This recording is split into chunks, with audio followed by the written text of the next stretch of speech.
Imaculada, pode se dirigir aqui à frente, por favor. E eu vou pedir que tu vá te preparando ali enquanto eu leio o resto, tá? E depois eu termino de te apresentar. Vou pedir licença uns minutinhos aí.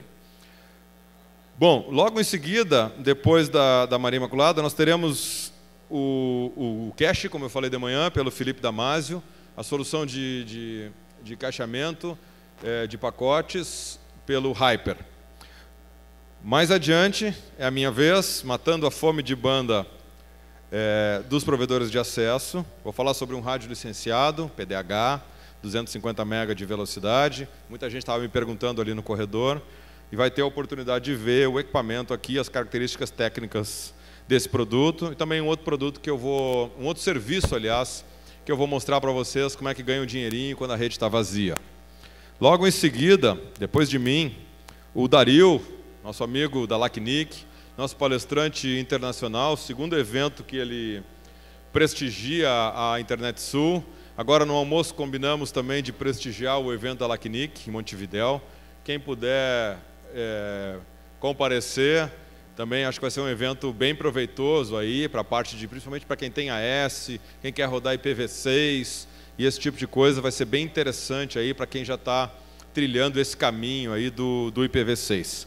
O Dario, como não podia ser diferente, vai falar sobre o IPv6. Vai dar um apanhado rápido sobre a LACNIC, qual é o seu papel, o que ela faz, sequenciamento de IPs e logo em seguida sobre IPv6. Depois teremos uma paradinha para o café da tarde, tá? Café da tarde, e voltamos após o café com a esperada palestra do Itacir, tá? Sobre como é que nós vamos reagir, né? Como é que os provedores vão reagir e como nós podemos nos adiantar e nos somar como classe. Ele vai falar um pouco sobre as iniciativas que ele está tomando, as iniciativas da Itac Telecom no mercado de provimento de acesso. Mais adiante, o Rolf vai nos falar sobre raios, tá? Vai fazer uma palestra, o tema é bem curto, a palavra é bem curta, desculpa, mas o tema é bem abrangente. Quem é que nunca perdeu um equipamento por raio? Depois, às 17h30, vamos entrar com o Vanderlei Rigateri, da WDC, como os provedores podem enfrentar as grandes operadoras. Teremos, então, uma apresentação do Vanderlei sobre um produto de TV. Tá? Os provedores vão começar agora a explorar o mercado também de TV por assinatura. Como já exploram de internet, alguns de telefonia, vão poder operar também com TV. Para finalizar o nosso evento, então, e um dos pontos altos aí do nosso evento, um modelo também de palestra sobre gestão de fibras óticas, projetos de redes GPON, utilizando os equipamentos da Padtech. O André Guimarães, ele vai nos trazer, ele é gerente de marketing da Padtech, ele vai nos trazer um apanhado geral sobre a tecnologia GPON e também sobre o que esse fabricante está trazendo aí de novidade para agregar mais velocidade, estabilidade e qualidade nas redes de fibra ou GPON, fibra multiponto, de vocês. Bom, para quem ainda não conhece a Maria Imaculada, ela pertence à repressão, tá? Né, Maria Imaculada? Só que ela mudou, foi para o outro lado da força, né? Ela é fiscal tributária no estado da Paraíba, tá? Mas eu tive uma grata surpresa quando eu sentei no avião ontem do lado dela, quando eu vinha para cá. Ela foi minha vizinha de poltrona e nós viemos conversando e eu notei que vocês estão nas mãos da pessoa certa. Tá? Eu acho que foi encaminhado aqui pela presidência, pela Uliana. Até eu tive uma participação na recomendação do nome dela, que eu já tinha visto nas listas de outras associações, o trabalho que ela vem fazendo de gestão tributária com os provedores de acesso. Ela vai colocar aqui vocês, para que vocês amadureçam essa parte do provedor de acesso de vocês. Como já falou aqui o Marcelo Siena de manhã, não adianta nada a gente ter um provedor com uma rede bem organizada, temos clientes, temos técnicos capacitados, mas não fazemos uma boa gestão do nosso sócio maior, que é o governo. Então, a Maria Imaculada vai nos fazer um apanhado sobre isso, tá? Ela tem mais 2 ramos de atividade. Ela dá treinamentos na parte de gestão tributária, inclusive para provedores de acesso. Me ajuda aí, Maria Imaculada. Curitiba, Porto Alegre, Navegantes, São Paulo, João Pessoa, e mais alguns outros que vão vir aí. Então, em breve aí, Santa Catarina, Florianópolis, provavelmente algumas outras cidades aí no Paraná também, e assim por diante. Ela viu aí a força do mercado, quantos provedores a gente consegue colocar, e ela vai qualificar vocês, os contadores de vocês, os funcionários de vocês, o pessoal do financeiro de vocês, os próprios empresários, vai ajudar. E ela tem mais um ramo de atuação ainda no Sebrae, né, Maria Imaculada? Então ela dá mais ela tem mais uma atividade que é na parte de gestão tributária para pequenos e médios negócios do Sebrae. Então eu tenho a convicção, pelo que eu já conheço dela, em 2 ou 3 dias que a gente tem convivido junto aí, que vocês estão na mão da pessoa certa. Maria Imaculada, é um prazer, em nome da Internet Sul, te receber aqui. Seja muito bem-vinda e faça uso aí dos próximos minutos a nosso favor. E muito obrigado. Obrigada, Luciano. Obrigada a todos. Gostaria inicialmente de parabenizar, né, pela presença de vocês. Esse momento depois do almoço é um pouquinho puxado, mas a gente está aí, né? Parabenizar a Internet Sul, a Rede Telesul, e dizer que eu estive no Rio Grande do Sul em junho, mas infelizmente a gente fez uma turma com poucos provedores, porque o evento foi concorrente a um momento que você estava em Livramento. Uma oportunidade até que eu havia recebido o convite, mas como já estava comprometida com a ANID, então a gente fez o trabalho em Porto Alegre, e já numa perspectiva de um retorno, que a gente, graças a Deus, já recebeu o convite para o retorno. Bom, então, conforme o Luciano me apresentou, eu sou auditora fiscal do Estado da Paraíba e trabalho no Sebrae, né, com essa parte de gestão de MPS, e a gente já vem há em torno de 2 anos fazendo trabalho com os provedores. E o diferencial do nosso curso tem sido trazer para os senhores a visão do Estado. Porque quando a gente procura trazer como o fisco pensa, né, como pensa a nível federal, a nível estadual e a nível municipal, isso aí vai contribuir com o debate, vai contribuir com a opção que você vai estar fazendo por qual imposto pagar, qual a maneira, e até aquela opção, isso aqui eu não vou pagar, isso aqui eu não vou declarar, mas você também corre sabendo dos riscos que a sua empresa corre, né? E esse momento a gente apresenta assim como um momento muito bom, né, para o ramo, para o setor de vocês, porque nós estamos em plena era da discussão da reforma tributária. E hoje de manhã eu fiquei muito feliz com as coisas que eu ouvi aqui. Primeiro foi a questão da parceria das entidades, né, tá fazendo esse evento de mãos dadas. Isso é um passo muito importante que vocês vão poder dar, inclusive na parte tributária. Porque o que a gente vem observando é que, durante a última década, os provedores brigaram muito pela questão conceitual da LGT, quando diz no seu artigo 61 que SVA não é serviço de telecomunicação, e, a partir disso, né, vocês foram à Justiça, saiu a súmula 334 do STJ, onde diz que nem tem que pagar ICMS, nem ISS, que ele nem é serviço de telecomunicação, e nem consta na lista do anexo da Lei 116, e para cobrar o ISS tem que estar naquela lista, porque senão a cobrança é ilegal. Quem está pagando é porque as prefeituras municipais fizeram leis municipais enquadrando vocês como congêneres, e não o são, porque são provedores, com KNAI próprio de provedores. A partir daí, o ICMS, o Estado busca na brecha da lei a cobrança, porque na Lei Candir está claro que a cobrança do ICMS se faz no serviço de telecomunicações, serviço de transportes, compra e venda de mercadorias em geral, e toda a prestação de serviço que não consta na lista do anexo da Lei 116. E, por exclusão, o SVA vem sendo tributado pelo ICMS. Por quê? Porque ele não é serviço de telecomunicação, não é, o Estado não diz isso, mas ele é um serviço de valor adicionado que não consta na lista do município. Então, nessa brecha, o Estado vem cobrando.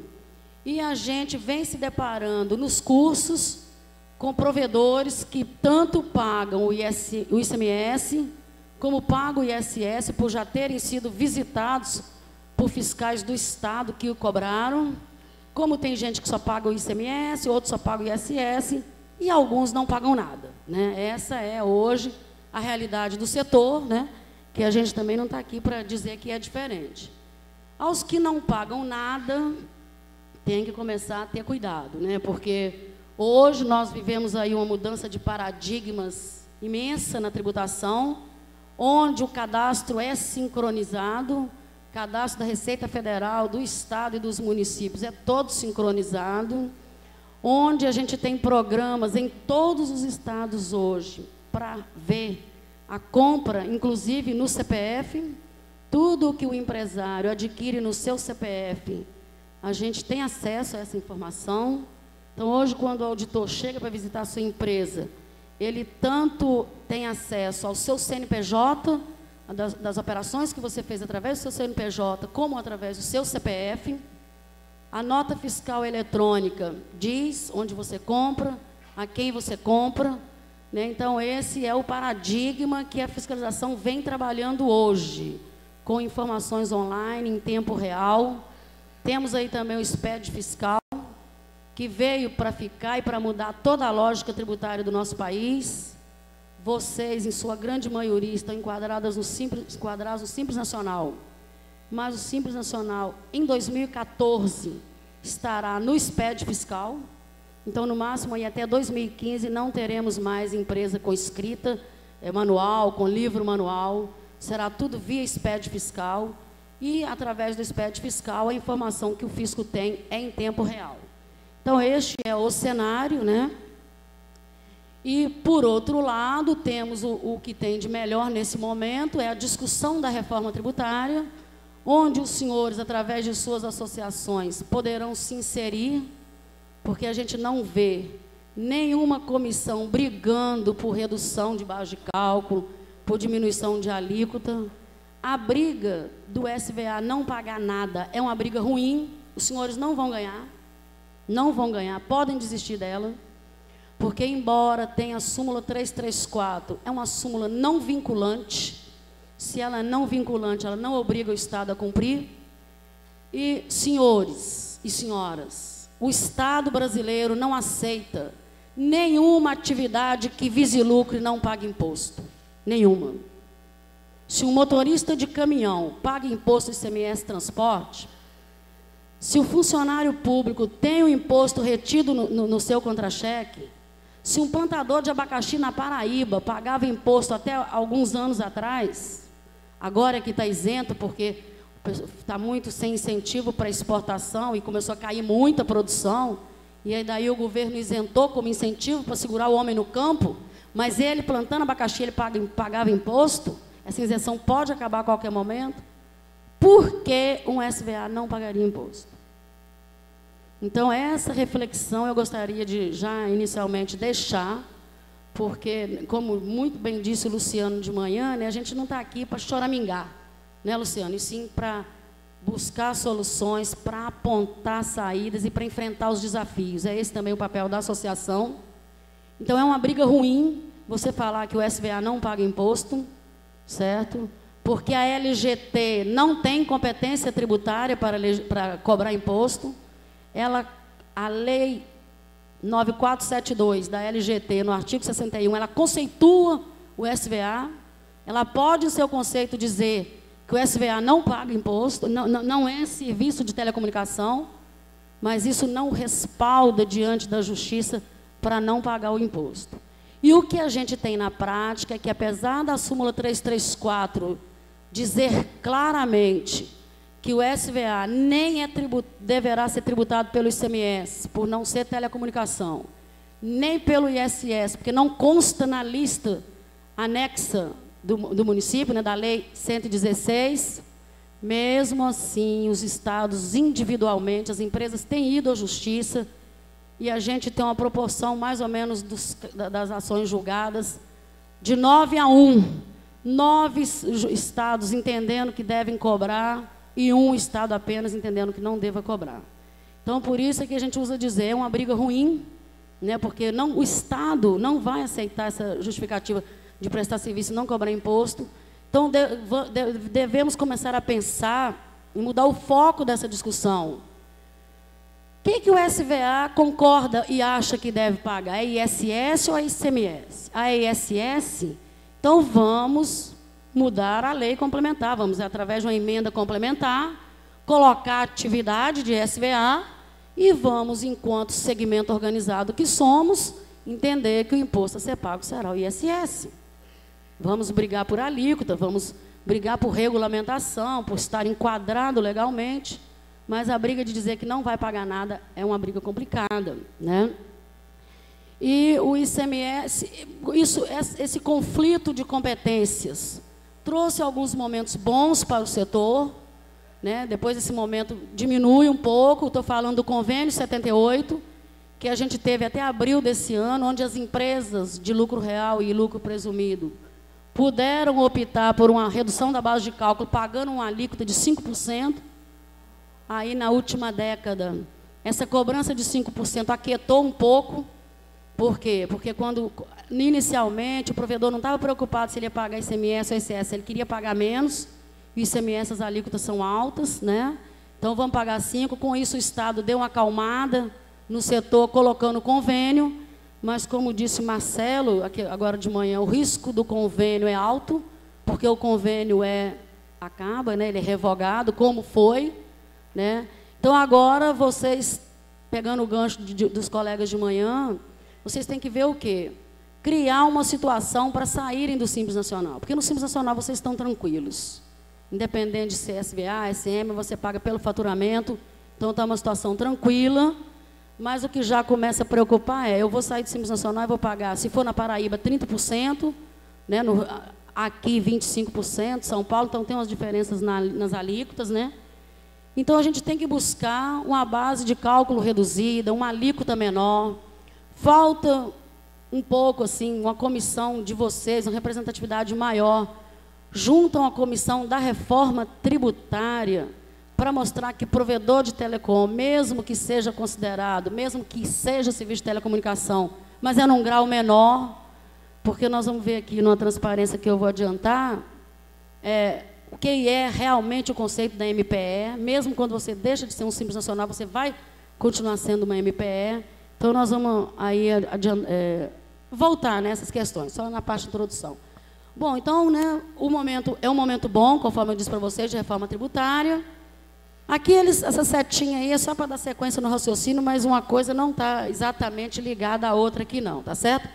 O SPED fiscal é para lembrar que a escrituração pública digital, todos os livros fiscais serão feitos e assinados digitalmente. Os senhores já podem começar a dar uma lida, dar uma pesquisada, fazer curso, porque 2014 o SPED vai chegar na sua empresa.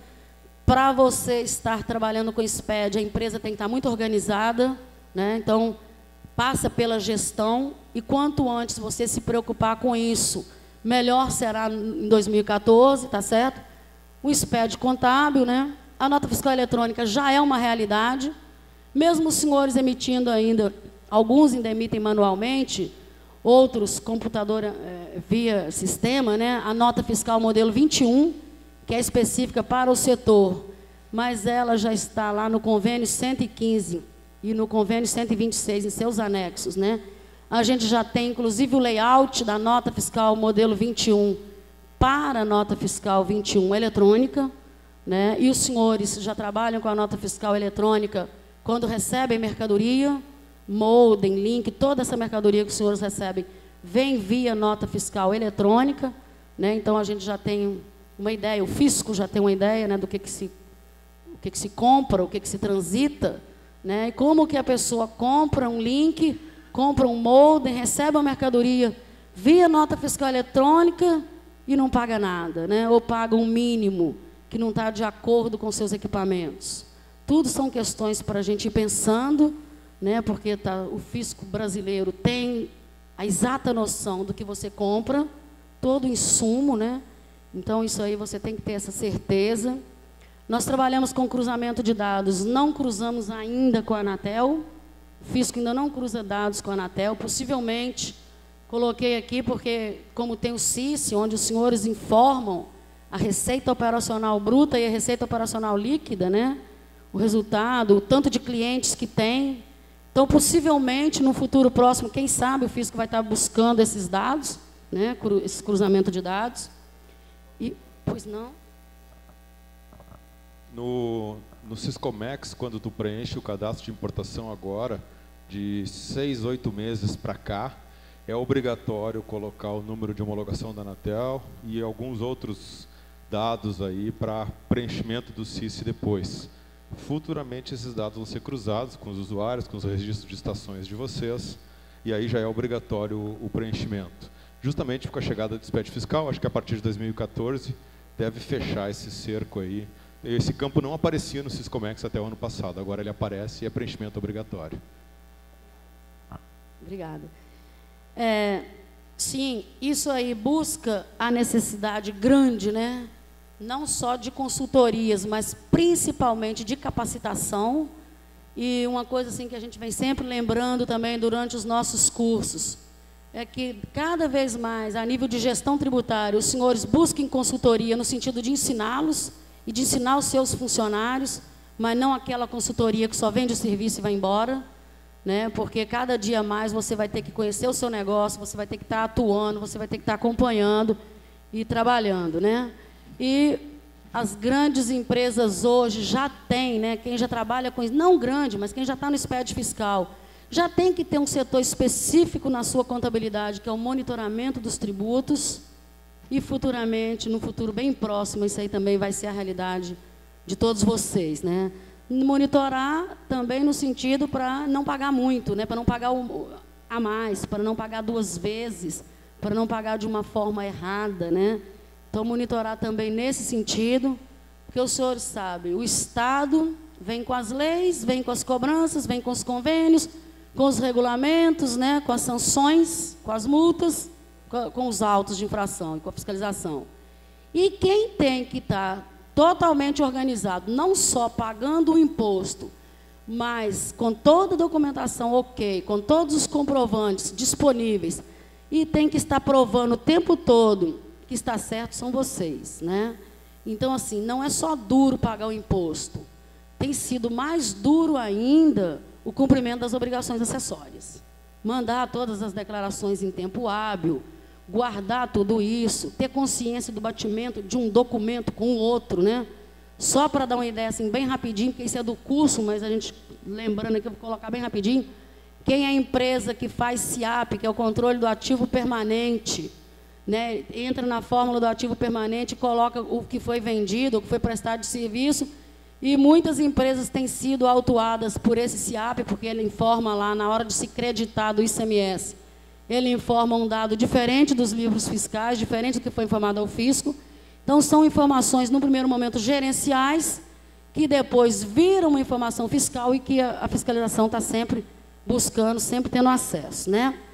Bom, é só para contribuir um pouquinho aí com a discussão da reforma tributária, né? A gente coloca aí as alíquotas do ICMS deve ser fixada levando em consideração a essencialidade dos serviços, né? Eliminando as distorções hoje existentes. Por quê? Porque o ICMS é um imposto que ele é cruel, ele não vê o poder aquisitivo, ele não vê a capacidade de consumo, a capacidade contributiva, né? Tanto faz o rico como faz o pobre, ele paga a mesma alíquota, não são alíquotas progressivas, como o imposto de renda, né?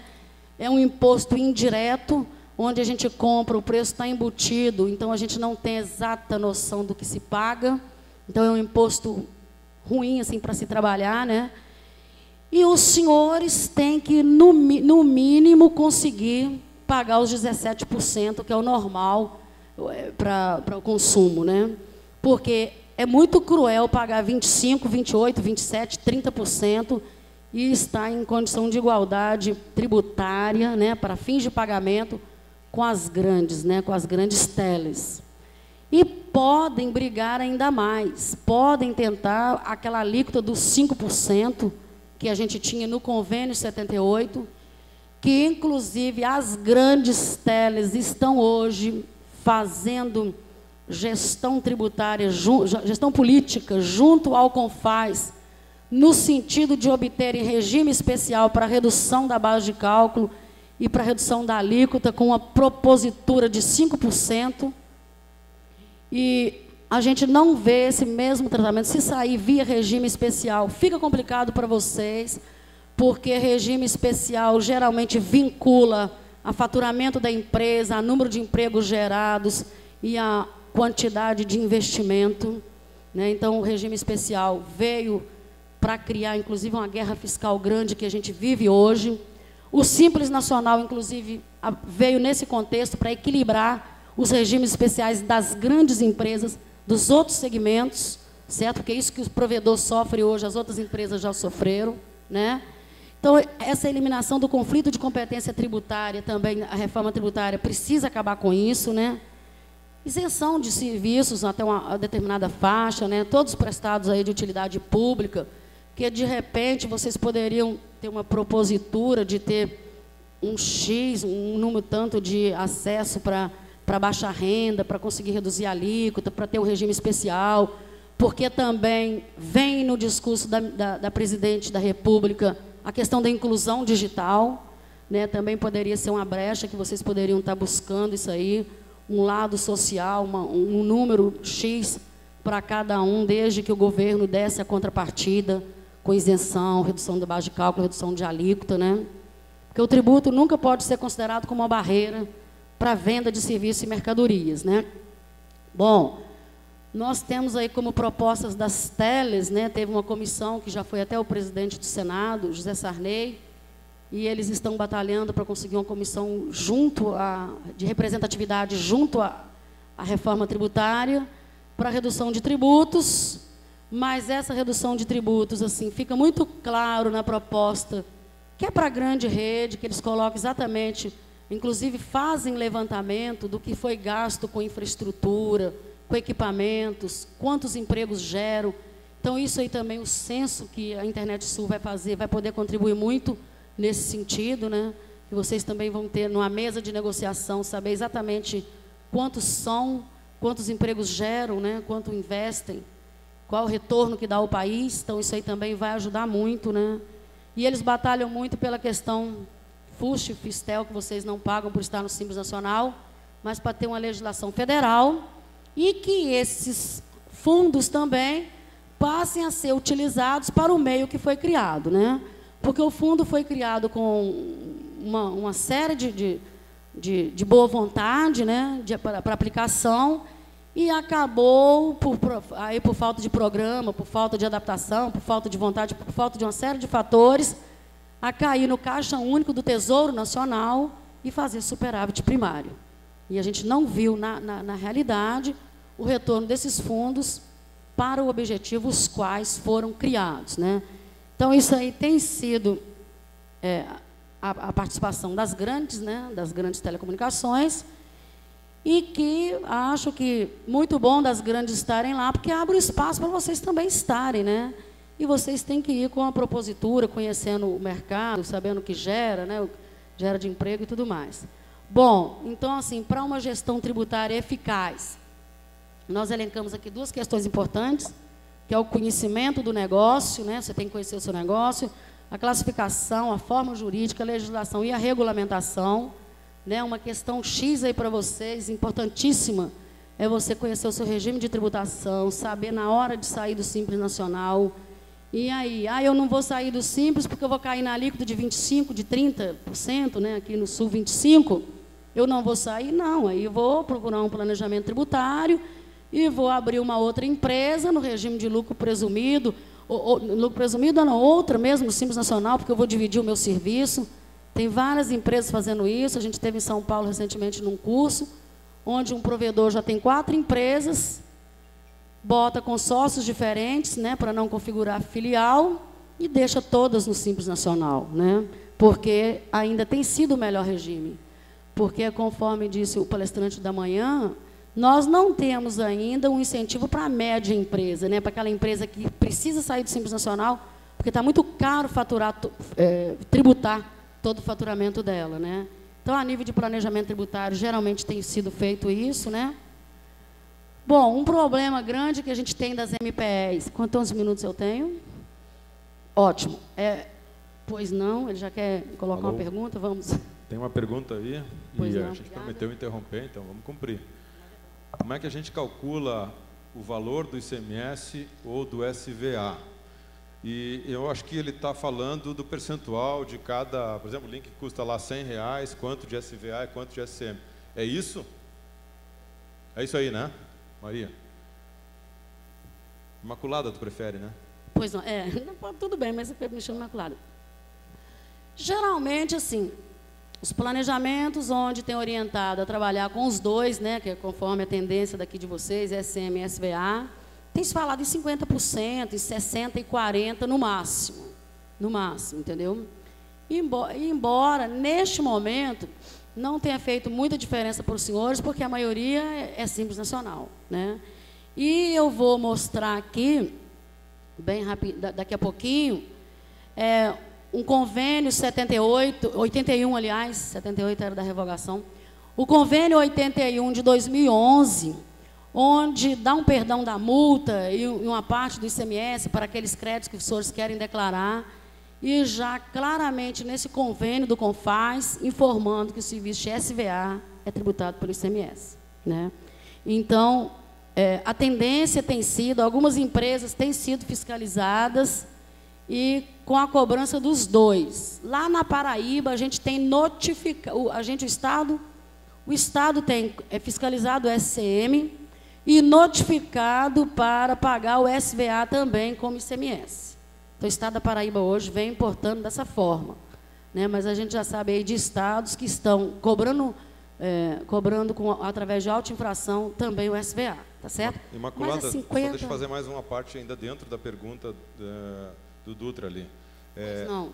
A gente comentou ontem, eu e tu, até tu que me passou essa orientação, que o SCM, ele não pode ser um valor irrisório que não cubra o custo da tua rede, do teu negócio. Porque o que a GVT estava fazendo, por exemplo, ela colocava lá o aluguel do modem a R$61 e o ICMS a R$8, né, para dar os 69. Isso claramente é sonegação fiscal, porque esses R$8 não cobre o custo de rede que ela tem lá. Então, se o cara precisar lá, sei lá, 2 postes, já está tendo prejuízo. Então, não cobre o seu custo. A análise que o empresário deve fazer é o seguinte: o meu SCM, o meu percentual de SCM deve cobrir o meu custo. Uns falam 70-30, outros falam 60-40, outros falam meio a meio.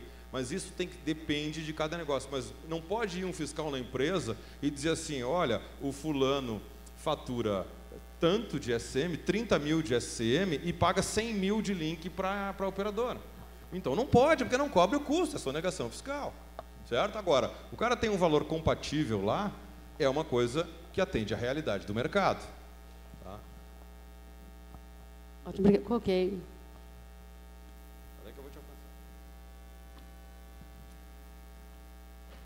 Desculpa aí, Luciano. Eu vou colocar um pouquinho o meu entendimento disso, tá? Usar percentual eu não vejo correto, tá? Como é que você vai percentual? Uma coisa é uma coisa, outra coisa é outra coisa. Não pode, entendeu? No site da Anatel, a Anatel já entende que SVA, internet não é telecom, internet é SVA, tá? Só que para levar a internet até o nosso cliente, a gente precisa do SCM, precisa ter uma rede lá, porque a internet tu não consegue chegar ao destinatário sem o SCM. Então, quanto custa para você levar a internet até o cliente? O SCM, o canal de dados, a conexão, isso é SCM. Precisa se fazer um trabalho, esse entendimento, isso não pode ser simplesmente tanto por cento, né? Como muitos têm feito. Isso eu vejo que é um erro, está sendo feito errado, cada um tem que fazer a avaliação correta, tem que ter argumentos palpáveis, né, para que se possa chegar nesse... Eu fiz esse trabalho há 3 anos na empresa, né? Hoje eu vendo as duas coisas, e eu vendo as coisas também, se alguém quiser comprar só o SVA da minha empresa, eu vendo. Ele vai ter que contratar uma terceira SCM para ir lá buscar, né? Eu fui fiscalizado ano passado aqui por Santa Catarina, o fiscal ficou bobo, ele não não teve coragem mais de voltar lá até então. Mas eu tenho tudo separado dentro. Uma coisa é uma coisa, outra coisa é outra coisa. Agora, se você tirar numa nota fiscal ou tirar um tanto por cento do faturamento, todo mês a mesma coisa, aí fica complicado mesmo. Não sei se vocês concordam com esse meu raciocínio. Ok. Ou Alô, alô. se eu conseguir deixar claro. Não, eu não só concordo, como eu acho que deve ser exatamente isso. Eu respondi para ele o que as consultorias de planejamento tributário têm aconselhado. Não que isso seja o correto, entendeu? Mas, assim, de uma forma geral, pelo que a gente tem visto, conversado com as pessoas que fazem, que têm feito o planejamento tributário, as palestras que eu tenho assistido da área tributária, muito dadas por advogado e por engenheiros de telecomunicação, inclusive tem muito engenheiro dando esse conselho, tem falado em 50%, 50%, 60% e 40%. Mas nem isso é o ideal e nem isso é o correto. Porque quando chegar, você vai ser fiscalizado e aí vai depender do foco da fiscalização, da sua capacidade de argumentação, da sua capacidade de organização, né? E também do Estado, né? Porque tem estados que estão indo mesmo, estão fazendo e estão deixando ir para a justiça. E tem outros que estão trabalhando mais com o bom senso, né? Então, isso aí não tem uma fórmula. Não é o Brasil todo unânime, com o mesmo tratamento, às vezes no mesmo estado, você encontra fiscais com entendimentos diferentes, né? Igual eu estava conversando com o Volney na hora do almoço, ele falando, olha, eu fui na secretaria para pegar informação sobre o convênio 115 e o fiscal não conhecia o convênio 115. Então, essa também é a realidade, né? Porque não são só os contadores que têm dificuldade com esse excesso de legislação, mas a fiscalização também, né? Então, lá na Paraíba, por exemplo, a gente tem trabalhado com equipes, a gente tem o grupo de fiscalização do setor de telecomunicação, o grupo do setor de combustível, o grupo de medicamento, que não dá para um fiscal só saber tudo, porque é muita legislação. Tivemos um problema, a GVT teve um problema recentemente, de uma mercadoria feita um auto de infração irregular, porque ela tem uma inscrição no Estado e mandava a mercadoria para o interior do Estado, mas o convênio 115 diz que ela pode ter uma inscrição estadual só, e o fiscal não sabia, não tinha conhecimento, foi autuado. E foi autuado, dado entrada no auto de infração, e não tem como cancelar o auto, porque uma vez dada entrada não tem como você cancelar. Então, o fiscal depois vai ter que reconhecer que errou, e nos 30 dias de defesa da empresa, ele pede o arquivamento. Então, a gente também se depara com essa situação, né? Estamos vivendo uma mudança de paradigma para toda a rede, para toda a cadeia, tanto para o fisco como para os contadores, consultores e também para vocês. Mas eu vou mostrar daqui a pouco o convênio 81, antes de terminar o meu tempo, para os senhores verem que a tendência do Estado é cobrar também o SVA. E que essa discussão do SVA tem que ser resolvida agora na discussão da reforma tributária. Que a reforma tributária ela é uma reforma de todos os impostos. Então, nós vamos pagar SVA ao município, então vamos resolver e vamos alterar e colocar no anexo da lei, né? E, não, nós vamos pagar ICMS, então como é que nós vamos pagar? Agora, alguma coisa vocês vão pagar. Imaculada? Né? Eu coloco aqui... Pois não, Luciano? Mais uma perguntinha. Pois não. Nosso presidente aqui. Sim. É mais seguro, então, para minimizar o risco do provedor, ele ter uma empresa de SCM e uma empresa de SVA. Isso. Tu concorda com essa afirmação? Ou deixar tudo numa empresa só? O que é mais tranquilo? Olha, hoje, assim, geralmente, na prática, tem se dividido em SCM e SVA para fins de planejamento tributário, quando o faturamento está muito alto no Simples Nacional, pegou a alíquota alta, então tem dividido, entendeu? Porque, na realidade, você pagando, para fins de pagamento, é a mesma coisa. Agora, mesmo tendo só empresa provedora de SVA, o risco é menor por não tirar a inscrição estadual.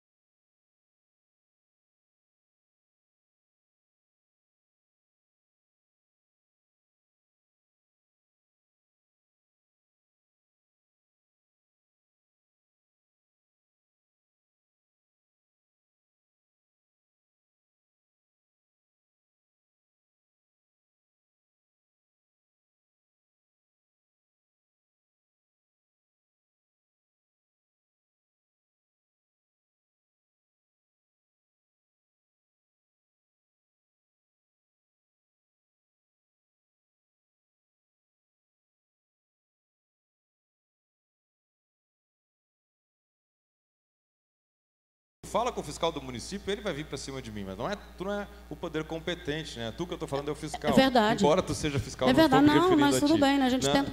Então tá, bom, vamos continuar então, tá bem claro. Bom, aí. então aqui eu trago bem rapidinho para vocês terem uma noção assim, em percentuais, porque é bom a gente ter números para a gente saber discutir, porque quando sentar numa mesa de negociação, vocês não vão falar que arrecadam muito.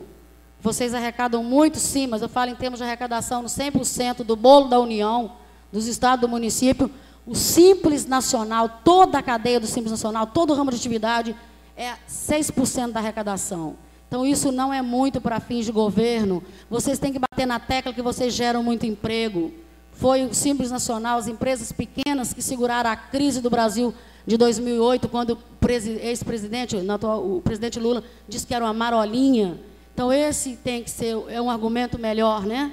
Que gera muito emprego, né?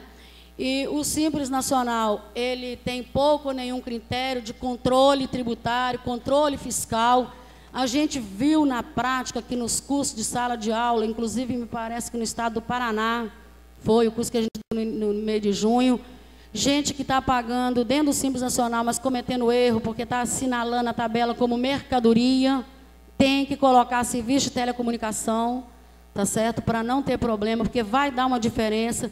E tem depois um mecanismo de adaptação que você tem que tirar a alíquota de ISS, porque quando você coloca, clica lá no sistema PGDAS, serviço de telecomunicação, aí vai te dar uma tabela que vem uma alíquota de ISS, você tem que trocar aquela e colocar a alíquota do ICMS, que inclusive na tabela do Simples Nacional é menor, tá certo? Então a gente tem aí alguns problemas, né?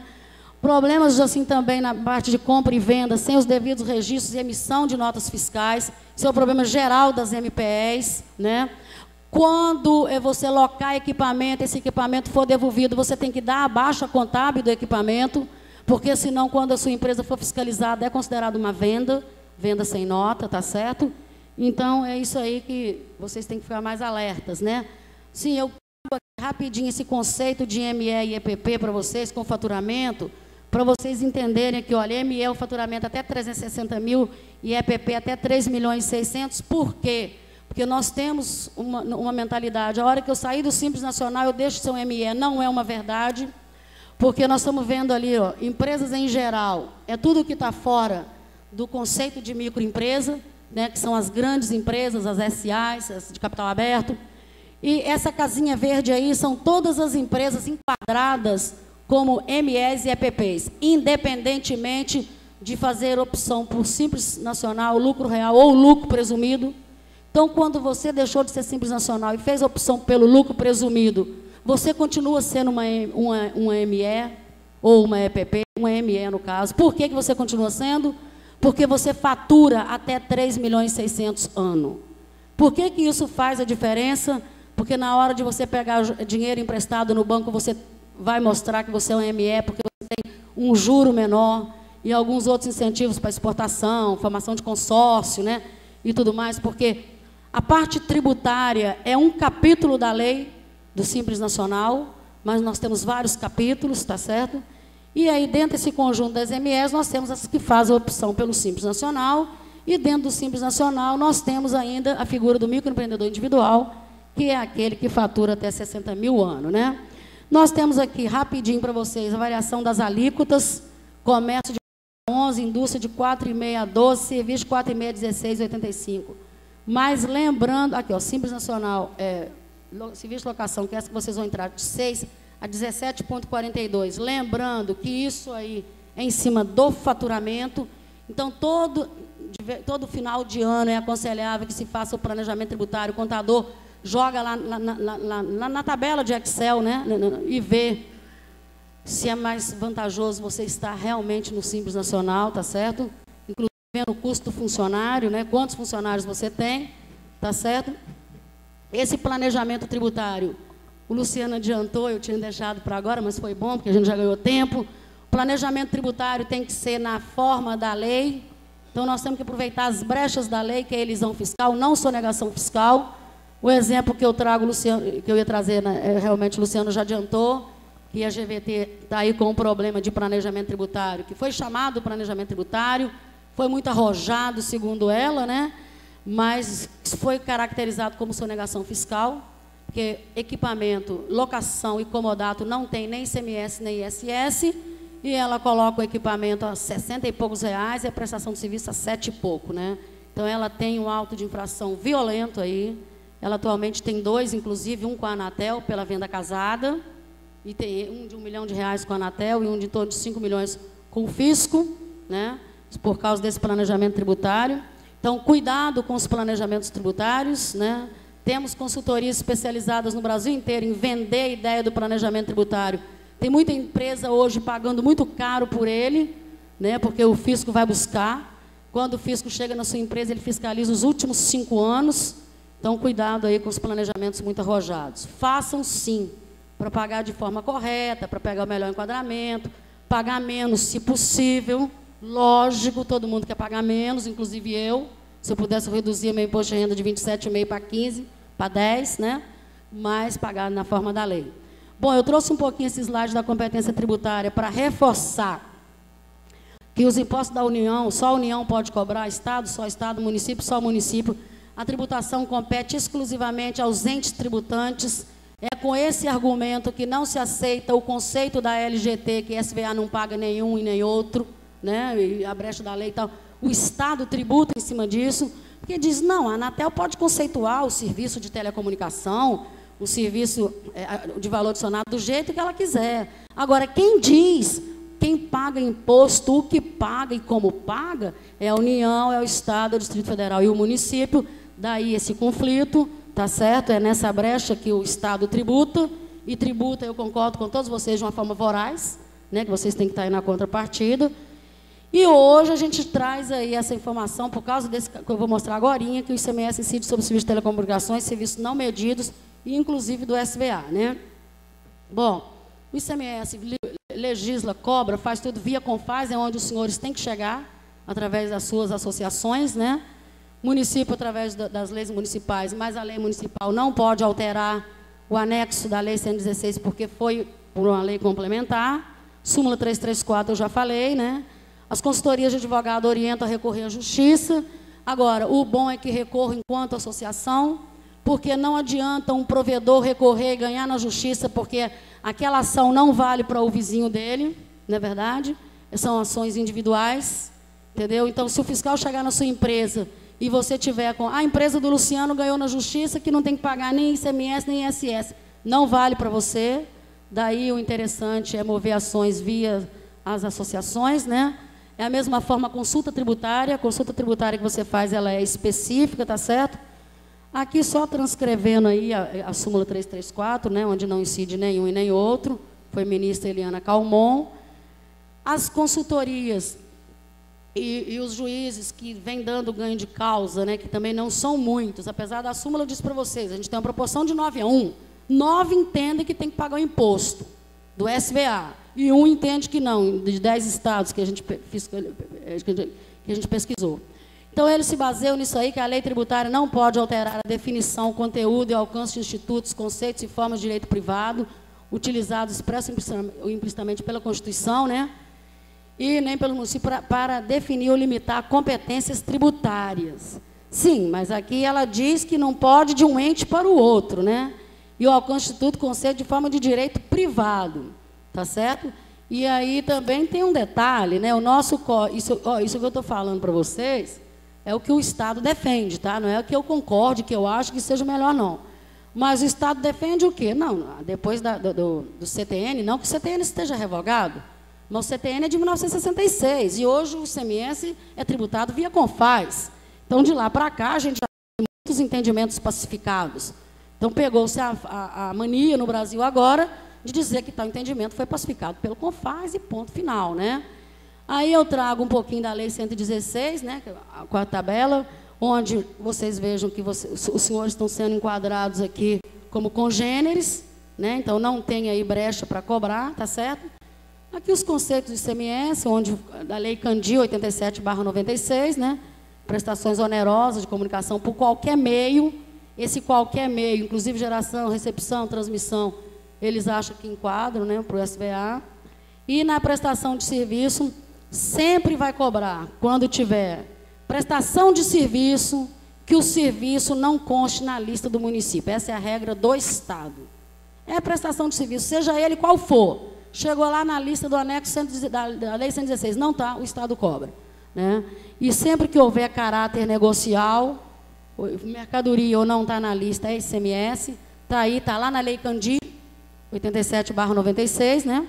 Aí, quem está procurando, porque a gente só pode cobrar imposto na forma da lei. O Estado cobra sim. Se está certo ou não, vamos discutir. Mas é aí que o Estado cobra, tá certo? Eu trouxe as alíquotas para vocês verem, que saindo do Simples Nacional são essas alíquotas aí que os senhores vão enfrentar. Paraíba, né, um estado muito rico, 30%, né? Vocês mais pobres, 25%. Olha aí como a gente tem realmente distorção. É alta para todo mundo, mas o Nordeste pagar 30%, pelo amor de Deus, né? O Simples Nacional, as alíquotas são de acordo com a tabela, né, e o faturamento da empresa. Trouxe aqui para vocês verem que tem aí a desoneração de PIS e COFINS, né, está para sair um regime especial de desoneração de PIS e COFINS para as empresas de telecom, mas não atinge o Simples Nacional por 2 fatores. Primeiro, porque ele já não paga, até uma faixa de faturamento ele já não paga. E segundo, porque o Simples Nacional é considerado um regime especial, um benefício fiscal. Então, se você já tem um benefício fiscal do Simples Nacional, você já não comportaria outro. Tá certo? Lembrando aqui, livro caixa é obrigatório, é o mais obrigatório de todos. Vocês têm que ter registro de entrada, né? Quem faz apuração de ICMS, registro de apuração. Quem tem mercadoria, registro de inventário. Registro de saída para quem não é Simples Nacional. Agora, esse aqui é o único que a Receita Federal exclui do regime se não tivê-lo. E, a partir desse ano, ele tem que ter termo de abertura, de encerramento e assinatura do contador. Até o ano passado não era. Lembrando que o caixa nunca pode ser negativo. Cada vez que ele é negativo é uma multa. E tudo que está escriturado no livro caixa tem que ter comprovação bancária. Se pegou dinheiro do sócio emprestado, o dinheiro tem que estar registrado na conta bancária, tem que ter dado entrada, né? Que a gente pega muito isso na prática de fiscalização, que infelizmente não vem bater nesses dados. As obrigações acessórias são coisas que os senhores também deveriam estar brigando para ser reduzida nesse país, porque o custo empresarial fica muito grande para mantê-las. Nós temos aí em torno de 97, né, algumas mais, outras menos, mas é em torno de 97. Hoje pede-se uma estrutura dentro da empresa pesado para manter essas obrigações acessórias, né? O plano de contas deve estar adequado, tudo deve estar registrado contabilmente. Se você contrata link para prestar serviço, isso aí tem que estar registrado contabilmente corretamente. Se você recebe a devolução de um equipamento, tem que ser dada a baixa, porque tem que estar batendo. Se você é lucro real ou lucro presumido, faz SIAP, tem que estar todo o seu imobilizado registrado no seu SIAP, que é o controle do inventário do ativo permanente, tá certo? Se adquire equipamentos para locação, que não tem incidente de ICMS, essa nota tem que ser tirada corretamente e tem que ter controle, né, porque a locação tem sido uma coisa que o fisco tem buscado muito através dos autos de infração, né? Quem trabalha com a não cumulatividade do imposto, porque é lucro real ou lucro presumido, tem que ficar muito claro para ele, na contabilidade dele, o que é insumo. Ele tem que fazer também um levantamento do insumo para ver se vale a pena. Geralmente, para vocês têm pouco insumo, não vale a pena ser lucro real, vale a pena sair do Simples Nacional ou abrir outra empresa, ou então ir para o lucro presumido, tá certo? E as despesas precisam ser registradas e controladas uma a uma, principalmente para quem é do lucro real, porque isso aí vai ser abatido, tá certo? Então, na realidade, a gente tem mudança de gestão, nova mentalidade, gestão integrada, né? O contador agora tem que ser um contador que seja mais um consultor do que um contador. Você precisa... A gente até teve uma experiência recente do último curso agora em São Paulo, onde foi quase metade da turma empresário que trouxe o seu contador, então a turma ficou meio a meio. Foi muito bom a participação e muito bacana estar lá o empresário junto com o seu contador, né? Às vezes o contador que veio de Minas Gerais só tinha uma empresa de provedor e o provedor o levou, entendeu? Porque quer que entende a linguagem da tributação dele, né? Então você tem que saber, né? Conhecer a estrutura da sua empresa, legislação, regulamento, né? O papel do contabilista que vem mudando, né?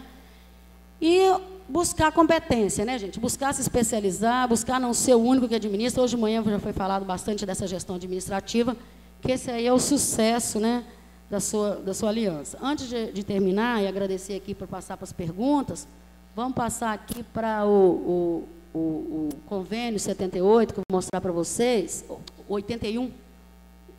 O 78 era da redução da base de cálculo até os 5%. Então, vamos ver aqui. Fecha lá embaixo. Aqui embaixo, né? Não fechei, não? Aqui. Achei. Pronto. Rapidinho aqui. Olha, esse convênio é o seguinte. Não estou muito preocupada com o teor do convênio aqui, não, porque não é curso. Isso aqui é matéria do curso, tá certo? Vocês podem, convênio 81/2011, o que eu estou querendo mostrar para vocês, qual é o objetivo de mostrar aqui? É o conceito que ele dá. Ele aqui, ele reduz as alíquotas do ano de 2009, 2010, 2011. 2009 é 9%, 2010 16% e por aí vai. Para quem quer confessar os créditos tributários e débitos espontaneamente, ele está dando uma redução aqui e está perdoando uma parte do imposto, né? Mas ele diz aqui claramente, olha, que ficam os estados tais, tais e tais, autorizados a não exigir juros e multas relativas ao não pagamento do ICMS por prestação de serviço de comunicação, tais como, primeiro, serviço de valor adicionado. Certo? Depois vem serviço de telecomunicação, tal, vem os outros. Então, isso aqui, para eu mostrar, isso aqui é Confaz, foi de 2011 esse convênio. Então, isso aqui é para eu mostrar para vocês, para as pessoas já terem uma ideia de como já está, via convênio Confaz, pacificado de que o SVA paga ICMS, tá certo? Então, isso aí é para vocês depois se reunirem, brigarem, né? Pronto, é assim, é de uma forma muito rápida, porque é muita informação, é muita coisa, né, gente? Então, a gente procurou, assim, trazer um pouco de tudo, e vou me reservar um pouquinho agora, se tiver tempo, para as perguntas, né? Porque a gente tem um curso de 16 horas, demos agora de uma forma bem rápida, em 12, onde a gente fica o tempo inteiro respondendo pergunta, questionamento, discutindo, porque o assunto realmente é muito amplo, né? 6 horas em 20 minutos, né? Pronto. Aí nós fizemos aqui 6 horas em 20 minutos, né? Só procuramos, assim, não tem muita sequência ali, porque é exatamente procurando dar uma visão geral para vocês, vendo que a gente pode estar aprofundando. Tá? Eu gostaria de agradecer, parabenizar mais uma vez a todos, né? E dizer que foi uma honra muito grande estar aqui com todos vocês. Muito obrigada. Obrigado. Vamos bater palmas para a Imaculada.